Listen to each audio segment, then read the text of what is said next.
Fara no longa mai Sisu ego koepe Kere whanongo mai Hokule o Tangi ia he Hokulo to Tagagi au ki e mai Malunga ia de au sisu Faga no longa mai Sisu ego koepe Kere whanongo mai Ki hokule o Tangi ia te koi Me hokulo to Tanagi au ki e maka Malunga ia te au sisu Faga no longa mai Sisu ego koepe No mau ia fale O da e ngata Falagi o gapakau He o kumalu No mau ia ao Ke uhiwagi a te kosisu Whakamalo ki wafa O ta e ngata Tongan masisu Ki te kugole O whai atu me Vanu oe mate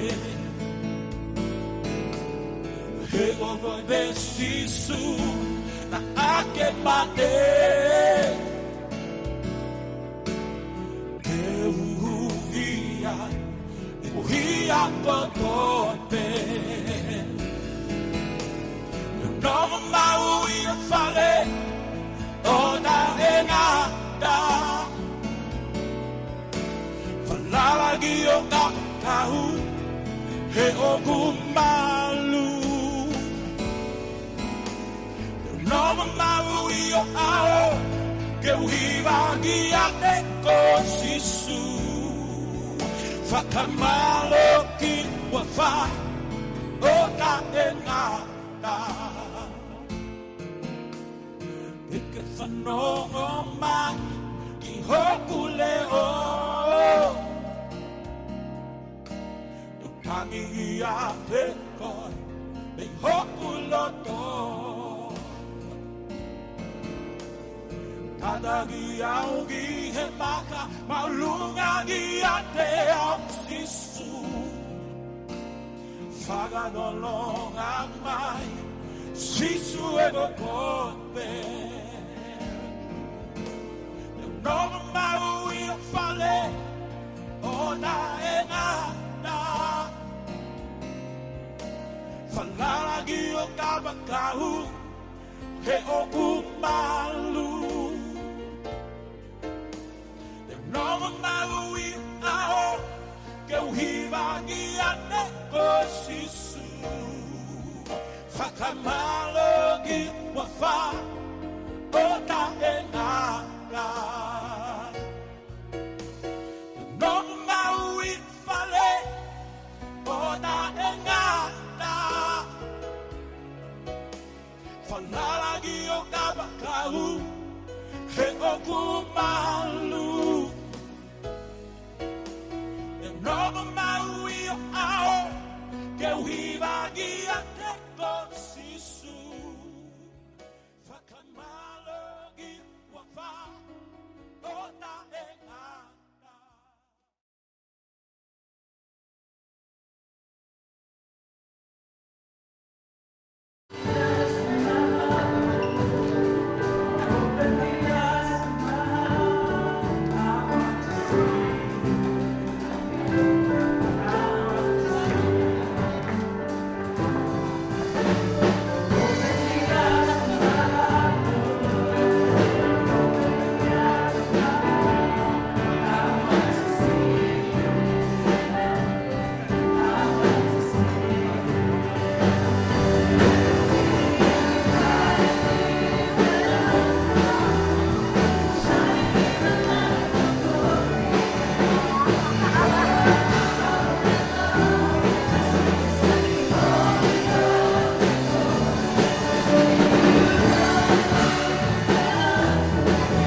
Hallelujah. Amen. Saya ko kore pe ka hamili. Faifekau hamili ke me tawa kia me. Ko kore ke pe na tawa ki na mai nei ba ko. Ke te ki na to na pai fo ki ke. Te fala na me nei mai ka kwa. Yo no mai.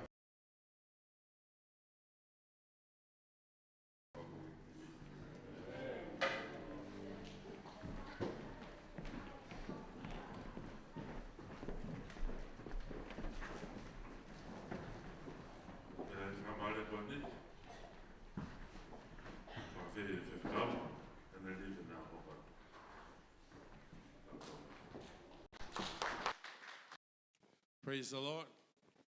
Hallelujah. Amen and amen. It's good to be in the house of God.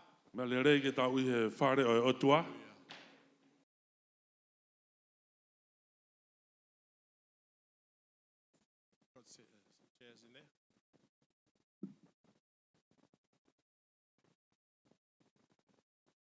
Hallelujah.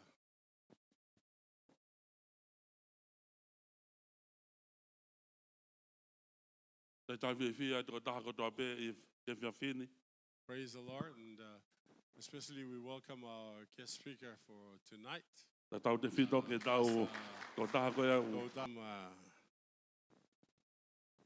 He's from the place where they make a lot of bread, and they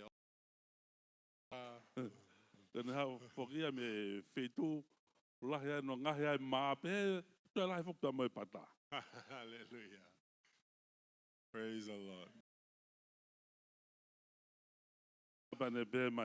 Hey, do you have any butter?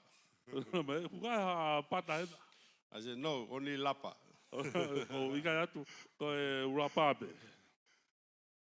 Praise God. Thank God. And also his son. I know Methuselah, but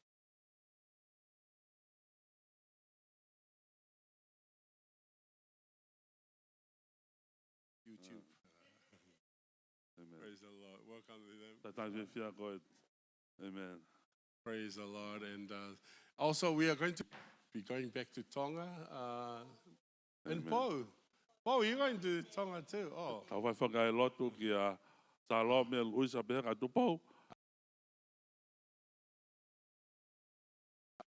Salome and Lisa, they're going back home. But, Okay, I Salome. think the boy is going to get married and come back. Whawhetai ke eiki.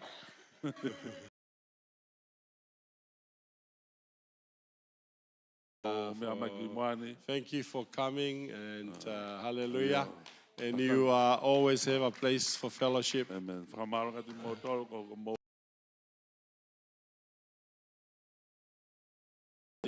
It's always your home church when you come to New Amen. Zealand. Ko Hallelujah, Mama. sasien te tampe. Hallelujah. Mo ha And you nuslan. know that this is Jennifer's mom. Some of you Moi guys know. ko fae na Jennifer. Hallelujah. Praise the Lord.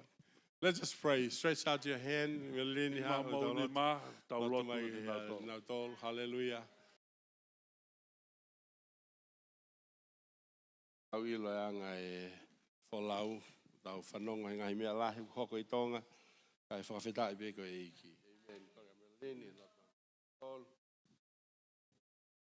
Hallelujah. Koe uhi koe whainga maari ko toa peo e mo ui ko ke hanga tāpi kina ki mautona. O toa mau whamalo atu koe uhi ko e whangatoko ua koe ni na mautu whakataha pia mo Luisa mili. E o tua ko mautu e hanga atu ene o te kaki atu e na mo ui pia pehe ki atu pou koe uhi ko manake na o wholau atu ki tonga I he pule hao anga ka koe a Fiona pe. Tala mai ko maua pe mo mate ko hanga pe taha. Ka koe mea pe mau whamalo ai ke a Fiona koe uhi u tala mai ko ho kele si o fo o I he pongi pongi ko toa pe. Pe ako mau tu uai e o tua I he kelesi ko ia a Fiona. Tala mai o kui kai ke whiriwhiri manako ko ia. O kui kai ke ai ha awat ki tonga e tamai. O mau hapai pe e nau mo ui pe a pehe ke he wakapuna kwa manake nau foki atu ai. Ke pailate a Fiona pa ke o tua ai wakapuna koe ni pe mo e nau mo ui ke nau fulau o au lelei ke whamili ki tonga. Eiki o kumau lotu at ke te koe ke hanga whaitape kina ki nau tolo. Wha alo tua koe o e whakai. O ai me ako toa pe I he mamani pa mo e universe koe ni. Tāpe kina mai o tua ki whataimi. Aki. Ke nau foki atu ai eiki ai aho koe ni pe mo apongpongi pe he ki aho te nau foki atu ai. Koe maulo tu e o tua ke hanga o tau maringi mai ai tāpua ki ai atu mo e nau hu mai ke whai tāpe kina pe milangina. Eiki o maulo tu koe hiko tu pou ia wat ke taimi ke ne toi foki mai ai ke mau feilo ak fie fia pe mo e toko ua koe ni huafa si sukalaisi. Tāpe. Amen.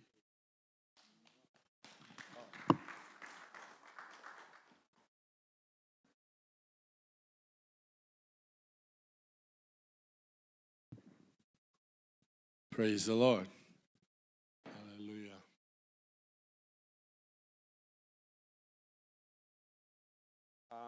Just the announcements for this week.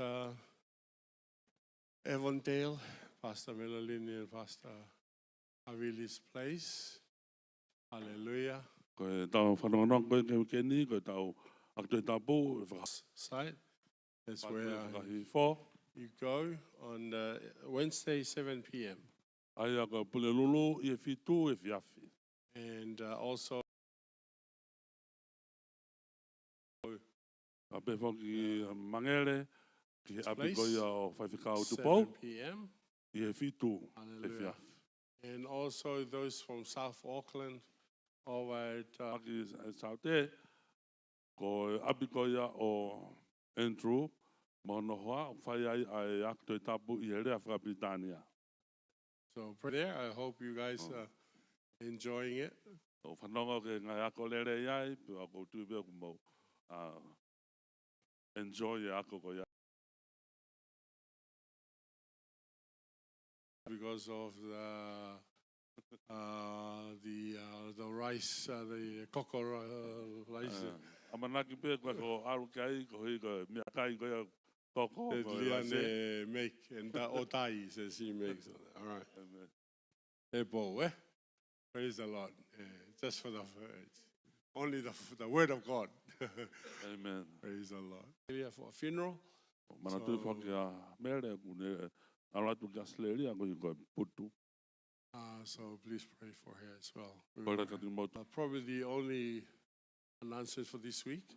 Aba ka tau whanau nong pea ki he weekend But there's also a coming up meeting on the 2nd of September. O kai whake a whakataha e whakahoko ia a haua koe o September. To that meeting. O ko tau sasi o ku whakawhei ke tau I he whakataha koe ia. That's on a Saturday night at 7 p.m. Aia koe e whiawhi toko naki eni, aia koe whitu e whiri kono amanaki ki hoko In mai. October. I oka topa. And Apostle Brian Tamaki and his wife, Pastor Hannah Tamaki, they are going to be there. They want to talk to as many as Christian and Islanders, as many people as they can about this new. Apostolo Tamaki mono hoa, tena iai koe na whima uia ke kau ailani ko toa pe, ke nau lava hangi ki ai koe une whima au ken. Angry. Aia whakahoko ia, I horo koe ni, ko puka, ku whihanga ngā ia pa mo ringa ringa. All right, that's on the 2nd. If you are able to come on that night, come over there. Their party is called Freedom New Zealand. Aia o ku whakahoko ia I he whitu eina. Hallelujah. Ka tangata. As you know, New Zealand has gone through a lot of things since the pandemic. O Nusila And we need a new government. Hallelujah. Hallelujah. The problem is we came and we always vote Labour, and we don't understand what the Labour policy is all about. Or vote national, but you got what they believe. All right? So you need to see that, and then you make your choice which party you vote for. How are we going to live our life for the next 4 years? Will determine by which government is going to run this nation. Onwards. Right? There's a lot of things that's going on. I'm not going to talk about all these things, but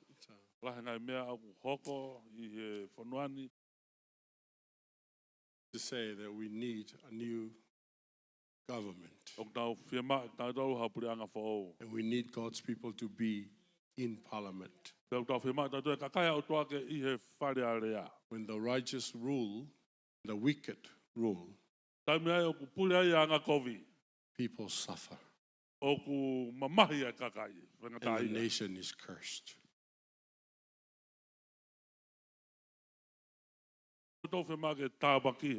We sang that song, Bless Our Nation. Yes, we need the blessing of God to come back to our nation. So on the 2nd of September, mark it down. It's a Saturday, 7 p.m. Amen. Now, Pastor Toutai came because he had a funeral of his brother, passed away. But no, and I hope he's not going to come back again for another funeral. We want him to come back. When we were in the USA, we met up there.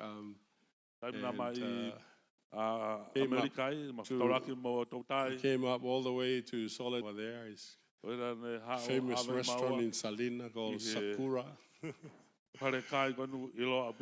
We had some good time there. With Auntie Latu and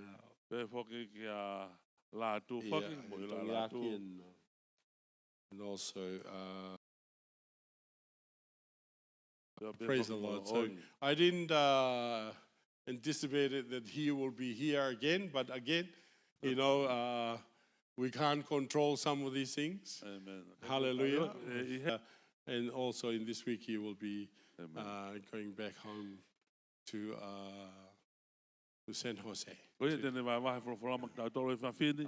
and just welcome Pastor. Faifekau Toutai Talakai. Hallelujah.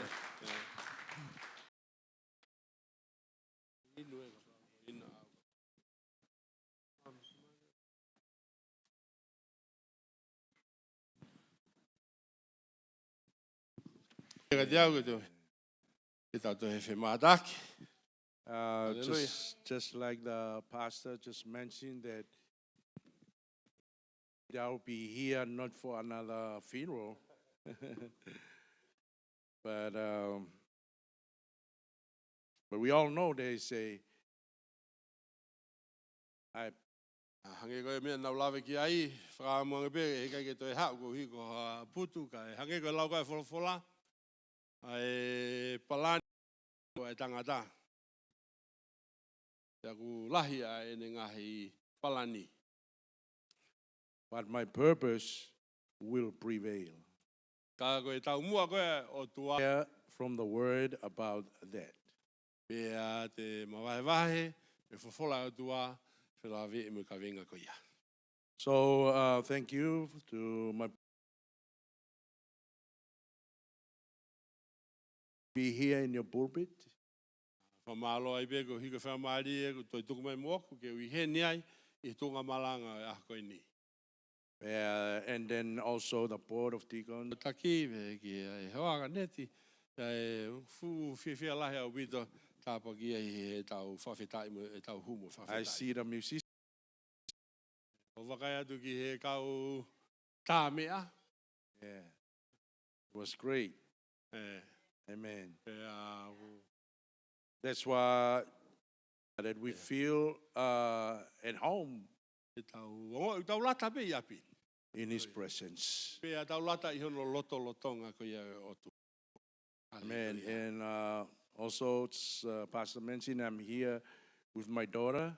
Ange ko ko me la ve kai o wi ni foka hono fifine a sitia me aki olunga tiaki. No fa Nathan. Yeah. Nathan. Na malava mai mi America. So with him from USA. For the funeral of my little brother, and just like I'm saying that the purpose of Ottawa, it will stand. Hange ko ia ko me na ku lau ki ko tau mua ko ia Ottawa e hokope. A good time with my relatives. I hello tonga ko ia o e me whakaeiki na ia e whainga maali lere au pito ke te au pa mo hoku kāinga.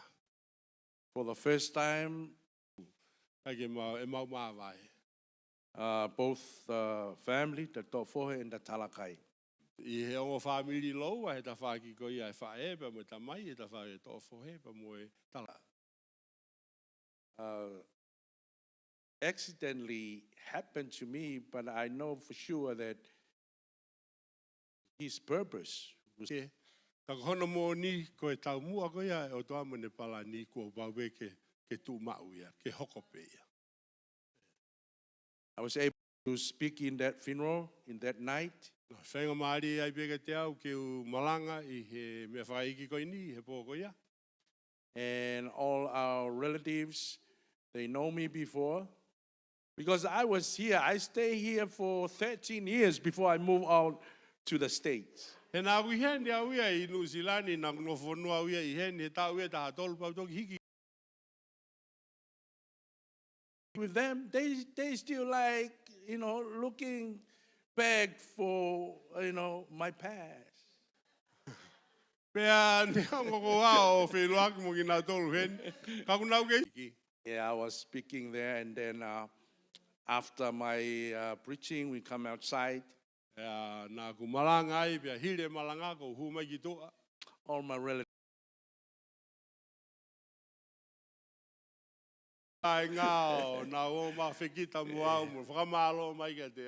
So there's one of the purpose of God calling my brother to go home.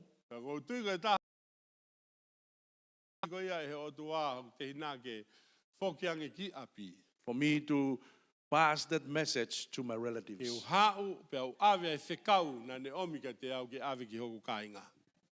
And then also after that, it's one of his plans for me when he take my brother back. And there was a joy in our families, in our relatives. They arranged a dinner and a lunch for us, the Talakai and the Tofohe. And after the dinner, we just come out and keep on talking, because we met with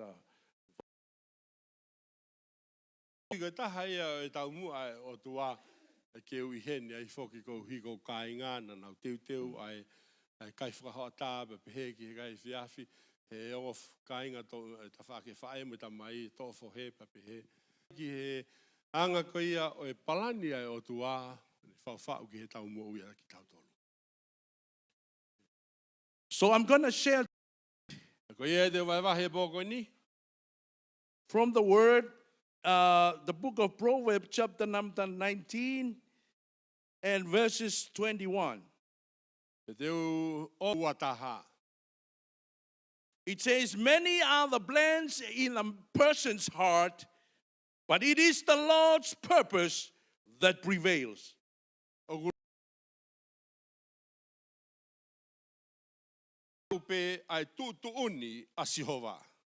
The other translation, it says that many are devices in the man's heart, but my purpose, my plan should stand. So that was the message that when I heard the news coming that brother left, he passed, and then I was in a situation that I don't know what to do. Questions is coming around. I'm still lying down there.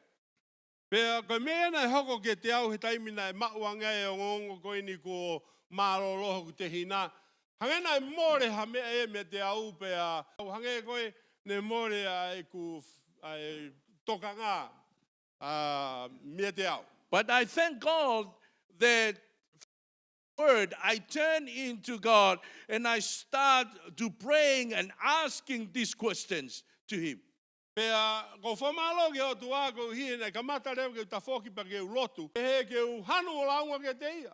Why is this happen? Why you take him so early?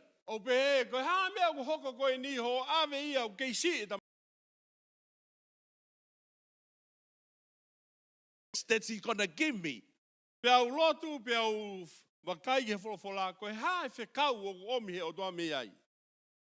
And then he gave me. He said, many are the plans in the man's heart, but my purpose. I caught up and I just asked the Lord, and He gave me this word, and I kind of read it and kind of think about it, and then He gave me these words.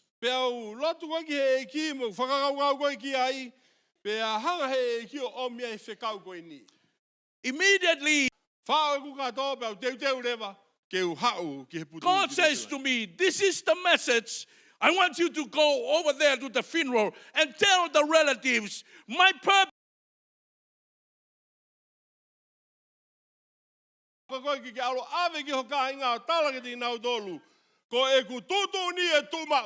So there are many other the plans in the man's heart, but his purpose shall stand. So his plan is better than your plan.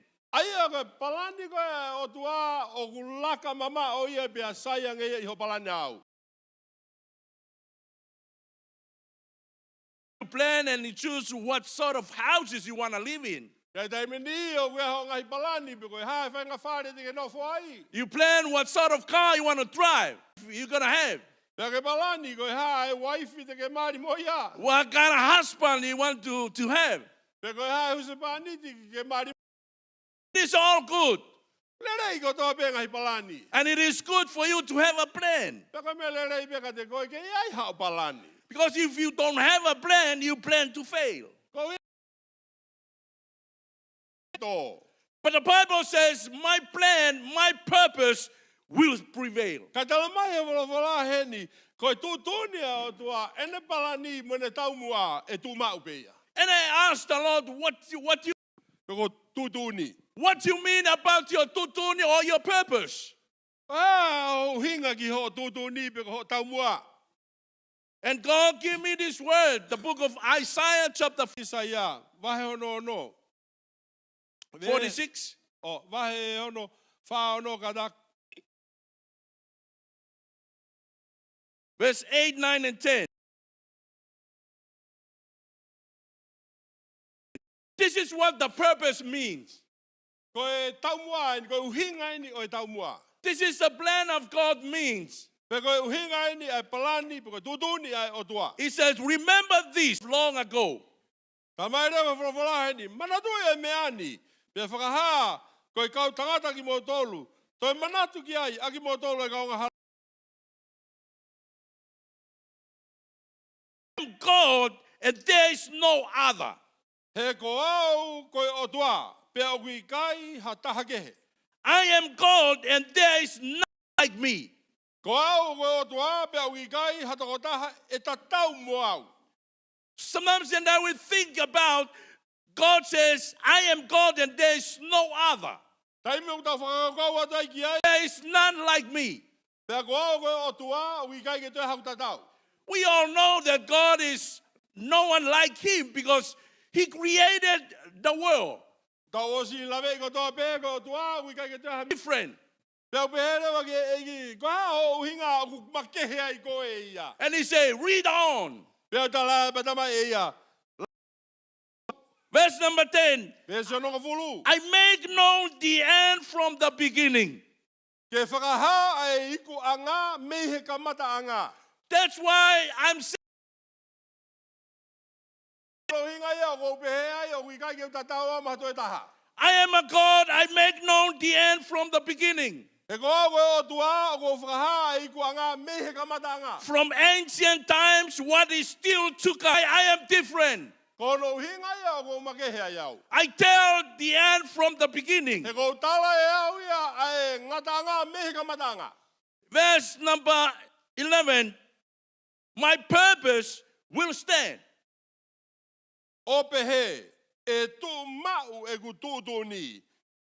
And I will do all that. God is different because he read the end from the beginning.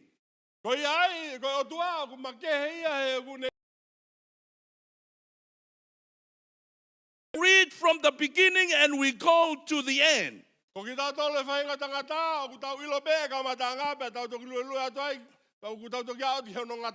God, he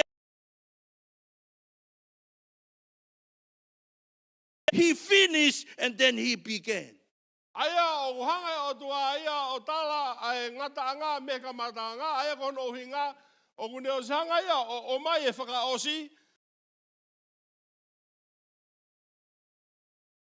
Purpose will stand.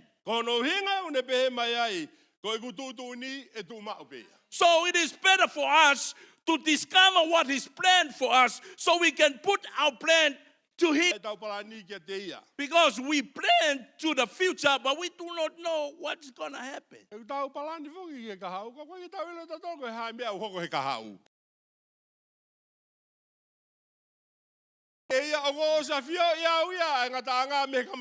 Amen. Amen. Baby Moses, God called baby Moses.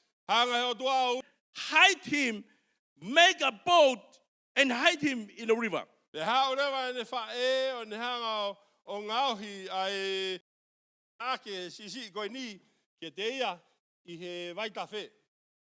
She don't know anything about the future.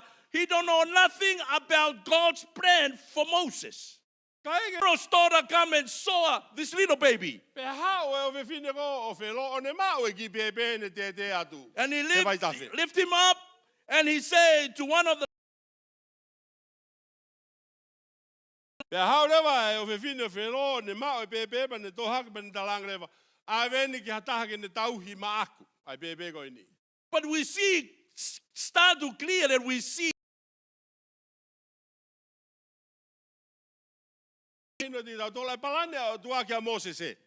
God already called Moses to lead the people of Israelites.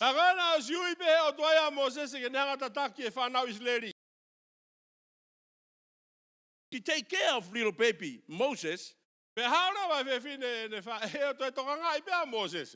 And she get paid. To the palace, and he go in, get education in one of the university in Egypt. Forward, he came over and God called him in the fiery bush. And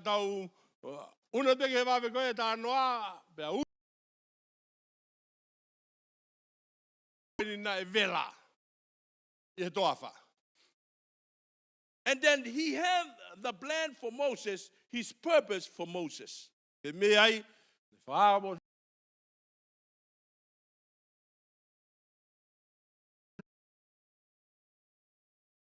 When Pharaoh's daughter come and lift up the little baby, Moses, she never know that she lifting up the Pentateuch, the Torah. The guy will read the first 5 books in the Bible. She never know that this little baby will divide the Red Sea.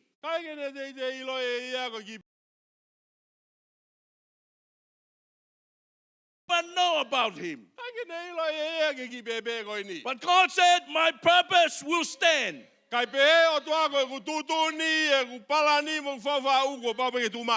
You're sitting.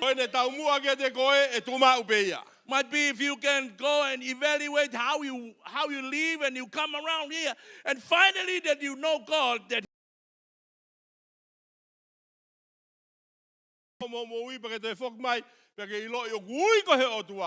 Saul Paul before he called Saul, he have a plan. Saul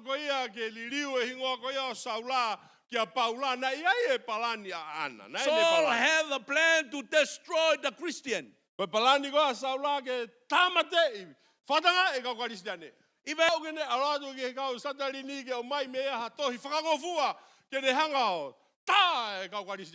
And then he come down to the road in Damascus.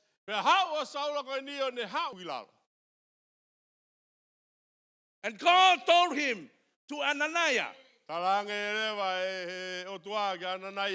you go and pray for this guy. And Ananias said, God, I know this guy.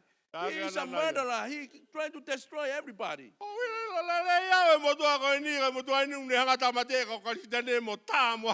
And God says, he is an instrument of mine, and he will suffer many things for my name.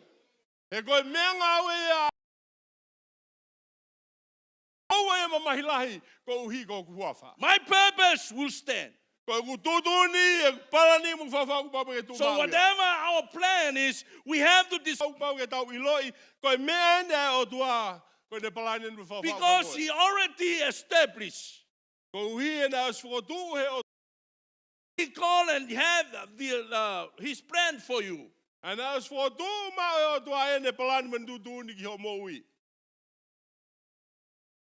my purpose will stand.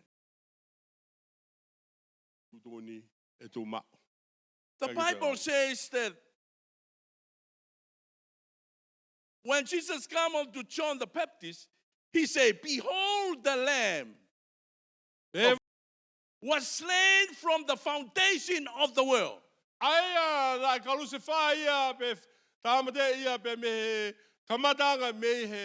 Foundation of the world.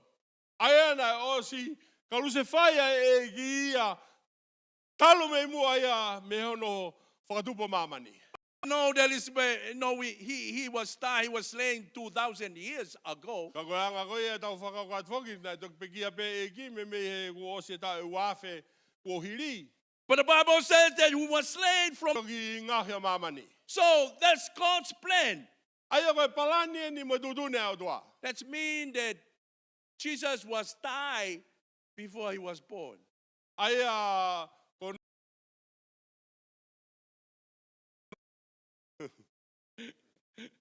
Doesn't make sense, huh?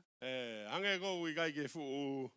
But my purpose will stand. But God, he start from the end and come to the beginning. He told Joseph, you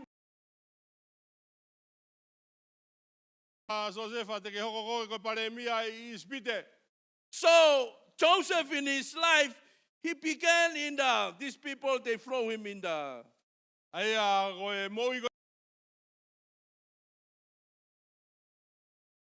and bring him up and they go and sell him to Egypt. And he came to Potiphar. And they put him into jail. And then from the jail, and then he come up and then continue the plan of God and he become the prime minister. See,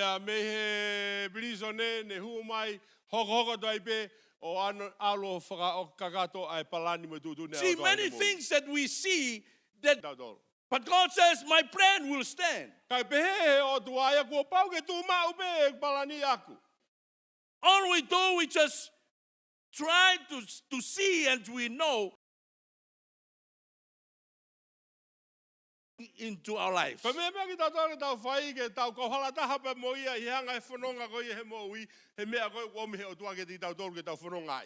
is a plan of God into your life, and it is different.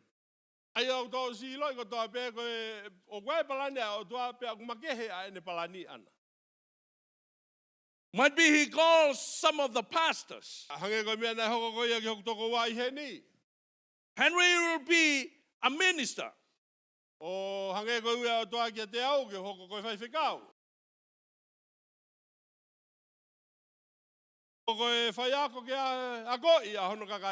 And he didn't start like many of us here. He given might be 2 or 3 people here, start here. And go from there. But sometimes God put us in our artists. Yeah. You know that artist, he already saw the big picture. But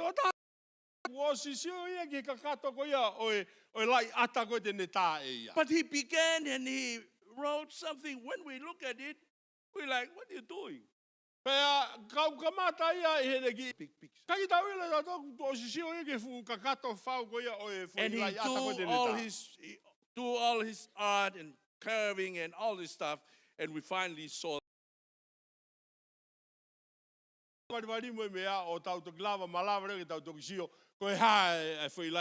It is likewise God plan to our life.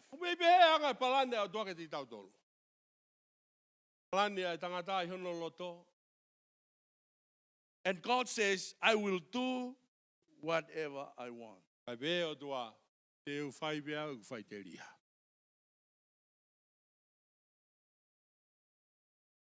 I was thinking about my life. When I was young, we went to Hapai, established the church there. And then I grew up, I don't know anything. Sometimes I ask my dad,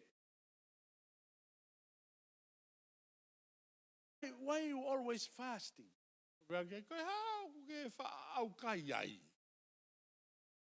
And he said, because there's no food. We have no food. It was I mean, but I look at my dad, he always smiled. Ako e kusia. Yung ko gihan mea kai. So we came back to Tonga. Pa fok mai ki Tonga. I was growing and go to school. Pa au le vai ki ako.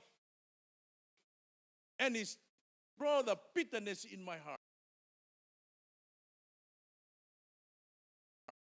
My dad, he go and Faifekau and Malanga. Au sa ka tatai ki alua Faifekau pe alo Malanga. And myself walking down to school, I don't get. Se ni te ke fa he ka pas. And I see all my friends, they have lunch. Sa tu ke ngai ka nga mea we na ki kai ho ata na tol. Sometimes I steal some of them.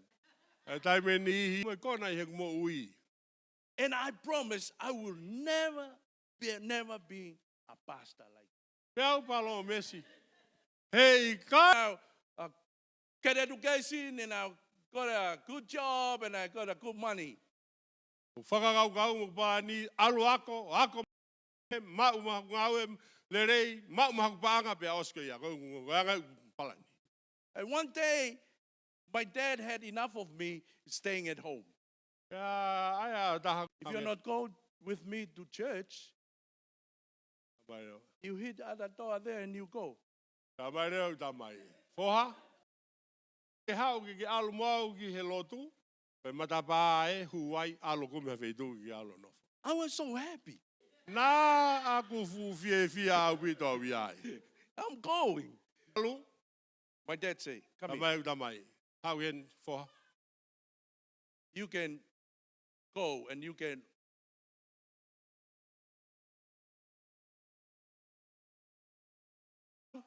Kai oa na ke te whakakau te ke lava hola me he o tuawa. And I'm like, what you mean? Ka verewa. Kau hinga. He said, well, when you were a baby, Kama ia. Taim ngana e whanau mea koe koe kei pepe. I dedicate you to God. Nau whakata pui koe. And I was okay. Ka mea ia. He sai. So I went. Hua tau alu. You know, I go in school in other school in Wha ui ai. the whole year, about like 2 or 3 years. Me me koe tau ia e ua ke tolu. No foi. But I find something. Anau. Drink hoppy. Ko i ko ate nisi ia. Ko whalai te katoa pe. Mau lakat matoro inu hopi. One of the teachers there, that's what he Ko taha e kau whai ako ia. Ko ne mea e whai. teach us, and then he get his wife and buy the sugar and eat it and everything. And he Au ia ngahe hopi hona wapi. so every Friday he say, yeah, anybody want to drink hoppy, come home. Ta mai rewa e ia he whalai te katoa. Pike tau inu ai. We always go there. He mau alu atu ai peke. But there's something different. Nai mea nai make. When I drink the homebrew, Tai mwa inu ai koe ai hopi. when I get drunk, Tai mwa ko kona ai. that's where the Lord to coming. It's like a stone rolling inside my heart. Ara rewa ke hake ko. Drink to get rid of this. Koe The more and clear the malanga coming. Koe lahiang e koe kam ku lahiang koe whenga ke winu ke mbore mea koe. I even remember Hapai. Ue ki haapai he ke ingo manatu e ki ai. I remember that God supply all our needs there in Hapai. O manatu ki hanga. God, and I see God use my dad to provide and to give this all Pea this mo ngahi miracle. mana na e whai he o tua. Fou he tangata e kina manatu le rei si. Hanga o toa mea ngau e ake utata e ki hapai ko kakai hapai fu kakai whakapo uri In Hato, not Felemea.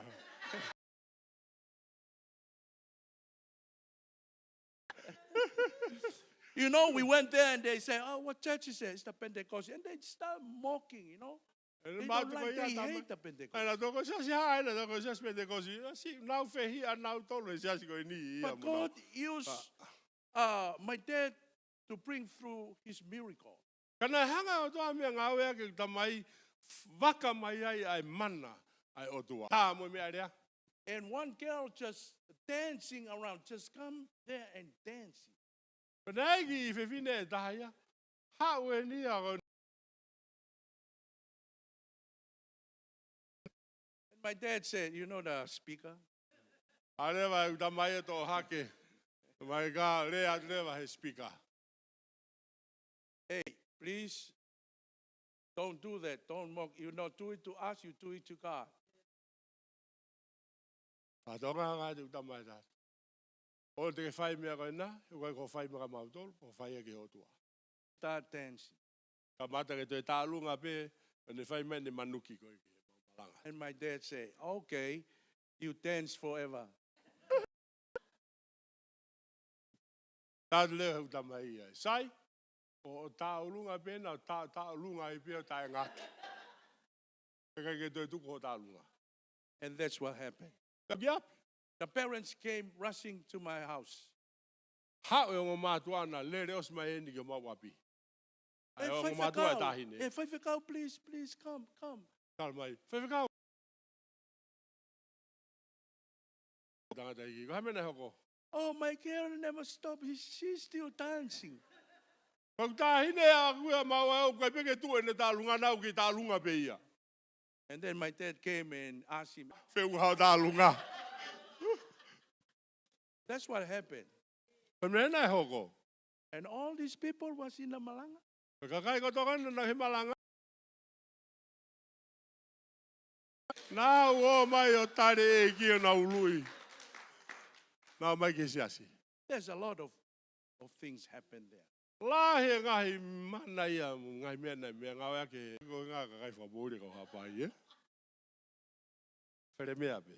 Even that time, when I get drunk, I remember that. Ya ke me u ha ko ko ta mai. The only thing I was thinking to myself, I think about my dad. Ai ko whakakau ki tamai. So when I came back and I have time to go to Bible school and Kai ai bau whoki mai rea waka te.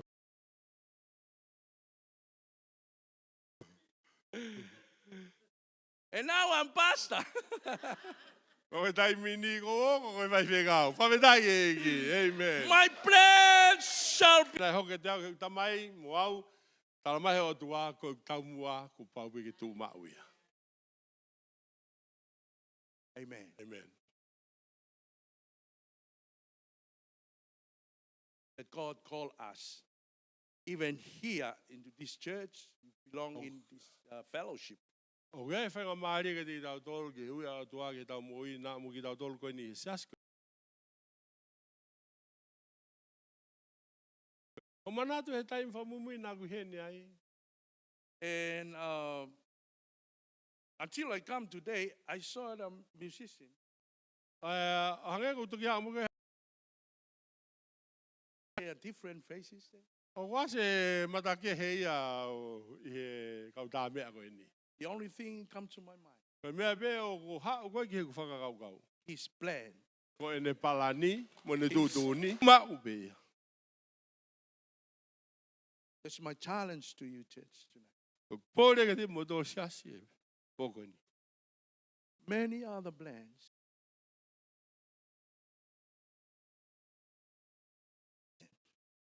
Palani koe a o But tua. my purpose Koe tau mua koe a o tua.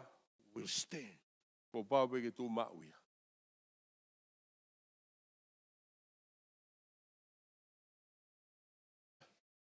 And the good thing about that we in God's plan and we give our plans to God because He knows. Awe tau palani ki he o tua he kune o se a fio i e ia a iku anga. Amen. Amen. His purpose for your life. Mea pe ko kore te moto luke oua na whanga nge pe amore ai ne tau mua ki ho moui. Hallelujah. A good God. He tau tau hia o tua le rei.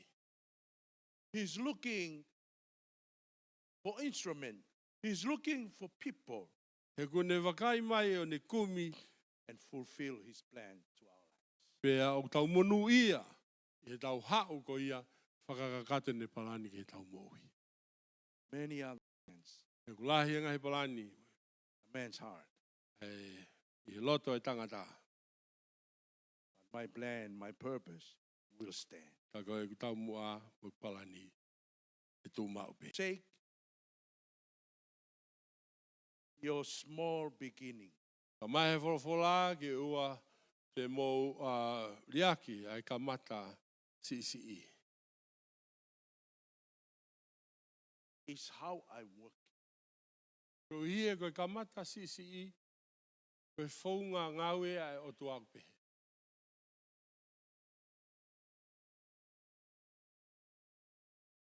Small. La beki hanga tutu I hatenga, si au bito. Ai pula ka ia. But it will bring a harvest. Ka teke malawa mau me ai hau tutau o ku liunga teau. Sometimes we think that we'll be going and we begin and we start, the thing will peak. Hey, taimini tau pehe, tau alu, tau kama. Back there in America, La he bute ngai siasi e Amerika. they start the church. Kamata siasi. But this pastor start a church, she go and borrow. Kamata ko siasi pe to ke aluia kai hasi pi mai me he ngai siasi ke ke. And they go and start the church. Na ore vai kamata siasi ko ia. And there are big people there. Pea, tola he mo kakai ai. Many, when they start, Tola he taim ko na kamata. we all come to there. Tau hau ge mo hau ge ai. Yeah, and then have a lot of puakatunu. Mau mai kai pe lahi mo kato ko na te kamata fo. It's like funny, but we have to know, to understand his principle. Moni u totonge tau ilo e palane o tua, pa ke tau ngata pe ke tau ilo e ngahi te fitoi moni ko ia ai o tua. Do not forsake.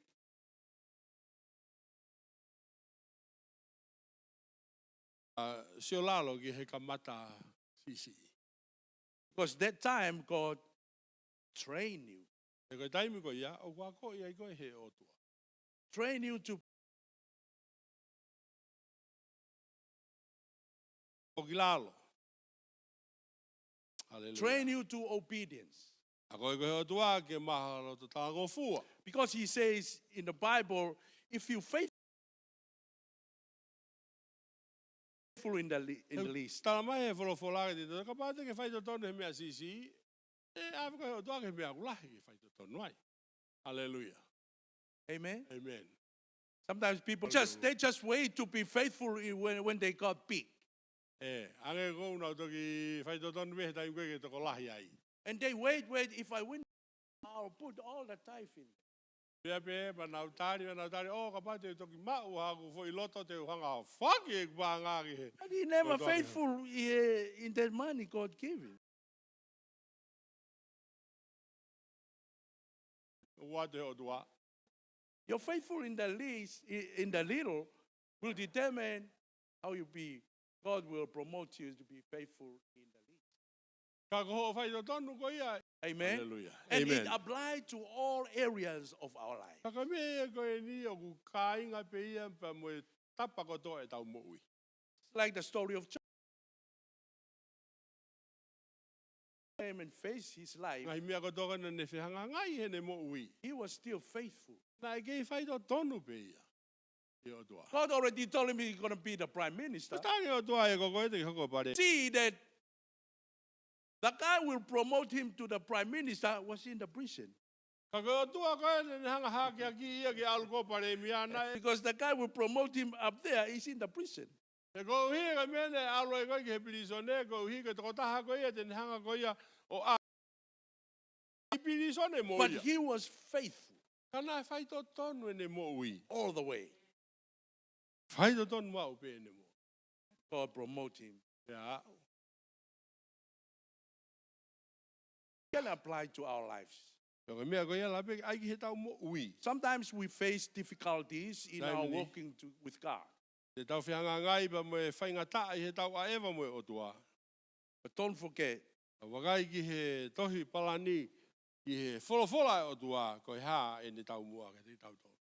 and we are here tonight. It's the plan of God. We have a plan for you. So when He have a plan for us,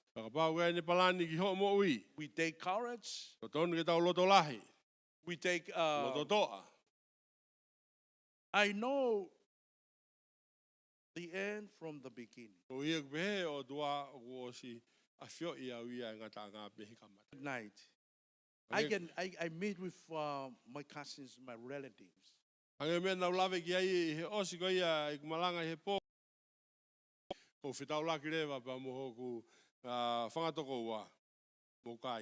of them is my cousin. He was like that. He say only one word to the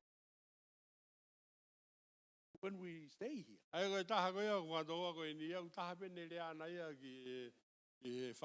he don't want to listen to anybody. He don't want to listen to anybody. Thank me.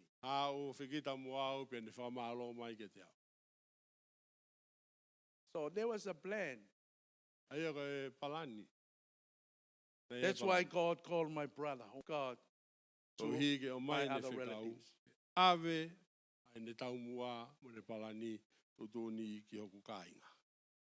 Many other plans in my purpose will stand.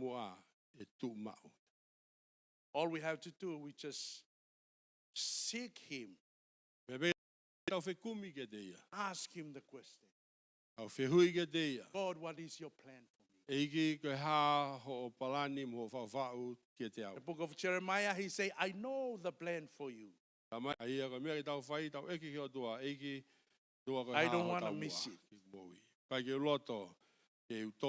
Because His plan for us to prosper. He planned for us to be prosper and to be a channel for Him, for His blessings.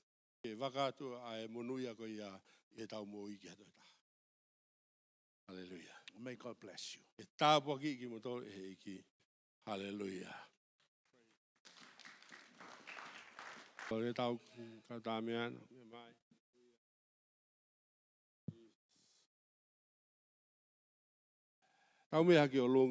O te tau tukuange e whainga maari koe ni, e mōre aku paupe ke whahatau tāri e tau mo ui ki he wholawhola e o tua koe ni une tuku mai ke te tau tolu. Hallelujah. Praise the Lord. I gai ke tau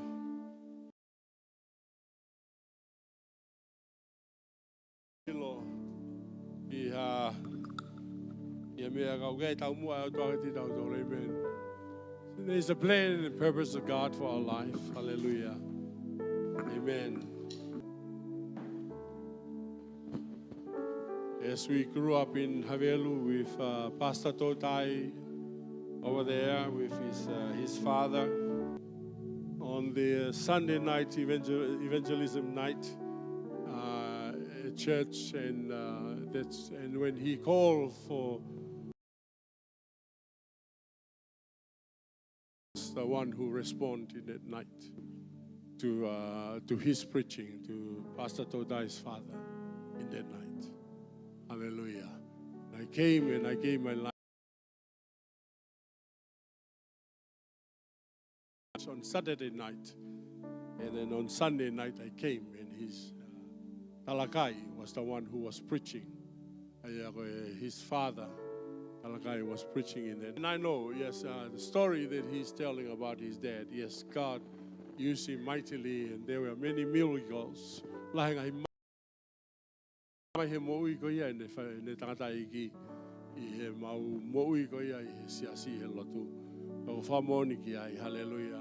I thank God for that.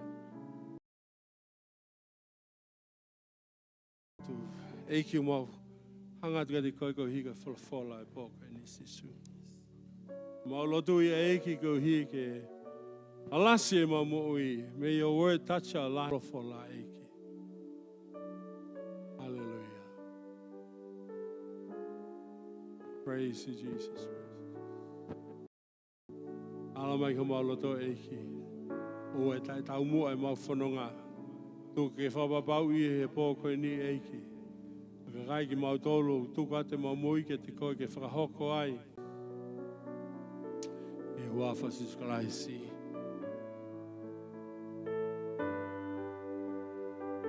Tu ke whaate whakawhiko ni. Let me invite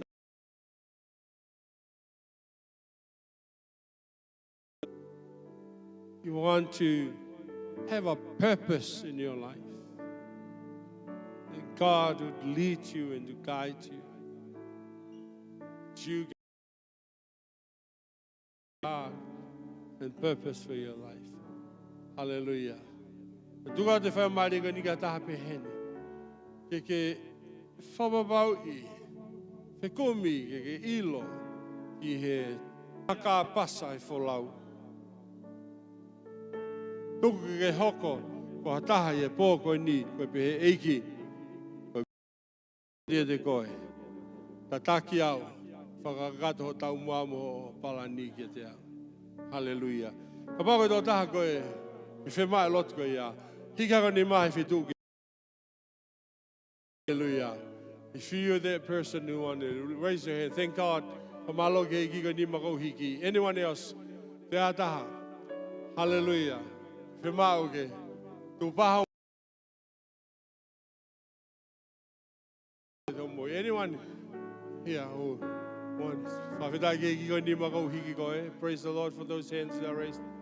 Anyone else who want to say, I want to have a purpose for my life in Christ. Going through this life. But do you know this life is going to come to an end? One day, you will take your last breath on earth. And where will you be? E kono moni ia e tau wholau atu. Me ko alu ki whea, ko me e ko whai ki ai tau mua. Me ko tau mua te ke alu ke eiki, me te ke alu ko ka whetu ke. Amen. Kore ti nau toke na hike nau ni ma. Mea mai ki mua ni hen ke Faifekau halotu pia moa ki moa. Hallelujah. Hallelujah. Come to the front. Anyone. Hallelujah. Hallelujah. Mea mai ki mua ni. Anyone here. Ataha pe. It's open to anyone. Hallelujah. Come. Praise the Lord. Thank you, Father. Thank you, Jesus. Hallelujah. The Bible. If you ever get one,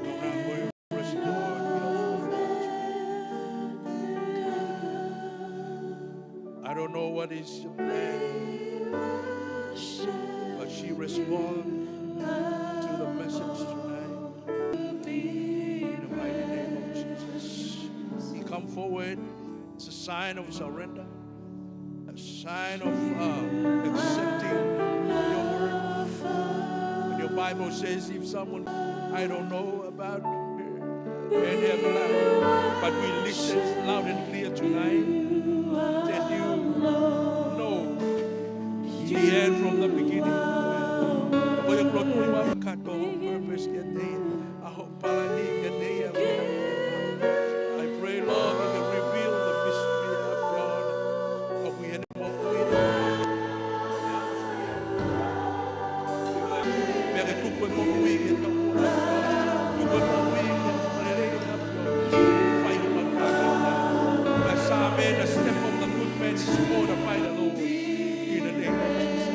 I pray, Father, for him.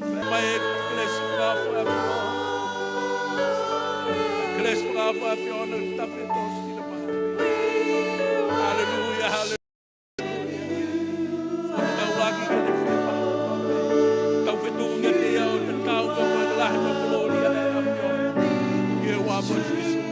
Father, I dedicate their life in the name of Jesus. Give you all the glory and the honor.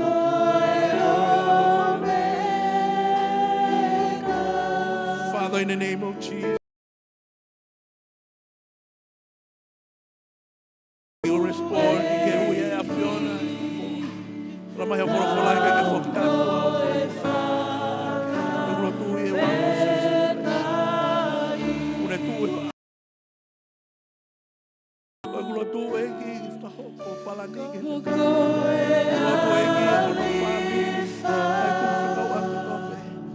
ne mo ui. Tafe mo e fai fo. Na ngau e ki tafe to e ho.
Hallelujah. We praise your name.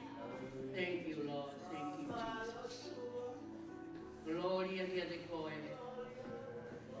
Hallelujah. Kainga he fefini. Kutapa ki ta tolo he o tua. Benai kai ke tau I heni. Whakatupa tepe mo ki tau ta. Nani ospalani pe e ia o hange ko folofola e aho koe.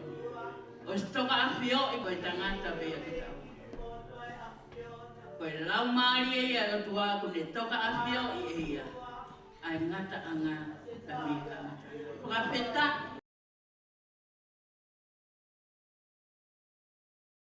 Kore ki tau tolo. O tui he kai ke kaka kunga. Ke whakatataua.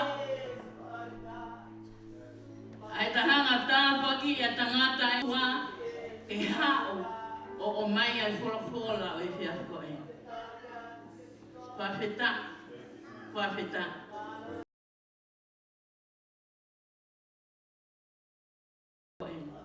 Ange koe mea na ure aki. I kai ke te te iai ha kākā kunga. Ha mea te tafuaki. Pekoi ha seniti. Te ke pehe o fulahi. More ke mamao. He ikai ke malawa ia ke whakatataua aki. Ai tāpuaki aki ki tau tolu he whiawhi koe ni. Whai, lahi e ngahi leo, lahi e ngahi parani, lahi e ngahi whakatutu. Ai he whiawhi koe ni ku kamata ke whakapapau koe ni. Kore ke tauhanga tāpuaki e autua, koe whōia i he tau whaki. I he whiawhi koe ni. Hanga he o tua tāpua ki i tātou i he e tau whuaki whiwhia. Faifekau ki he iki. Praise the Lord. Hallelujah, hallelujah. Koe o tua iau whaitutonu. Whaitutonu i he tau ngahi mo ui whakoi tuitu. I kai ke ngāta pe i he whakafinance. I he tawhaaki kotoa e mo ui. Mahalo pe ko ho mo ui a hau whanau. I he tapa kotoa pe kai te ke lawe i lo i e koe. Koe o tua. Koe o tua mo ne palani, kune os palani i pe ia. Ai mea kotoa, i ho mo ui. Thank you, Lord. Thank you, Jesus. Hallelujah. Faifekau isi sugi e koe. Pamalo.